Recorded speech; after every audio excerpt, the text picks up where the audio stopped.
اعمال میں کوئی ایسی چیز نہیں ہے جس کے ترک پر کفر عائد ہوتا ہو سوائے ترک نماز کے۔ جو شخص حضور نبی کریم صلی اللہ علیہ وآلہ وسلم کی کوئی حدیث مبارکہ رد کرتا ہے وہ ہلاکت کے کنارے کھڑا ہے۔ میں نے نبی کریم صلی اللہ علیہ وآلہ وسلم کی کوئی ایسی حدیث مبارکہ نہیں لکھی جس پر خود بھی عمل کرنے کی کوشش نہ کی ہو۔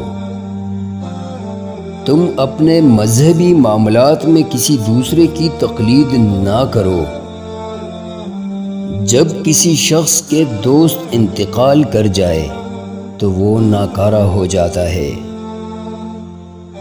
وہ شخص کتنا اچھا ہے کہ جسے اللہ تعالیٰ نے شہرت نہیں دی۔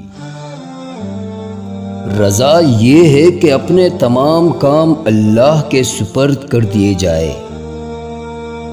جس نے نماز چھوڑی اس نے کفر کا ارتکاب کیا۔ آدمی صرف اس وقت دائرہ اسلام سے خارج ہو جاتا ہے جب وہ اللہ کے ساتھ کسی کو شریک ٹھہرائے۔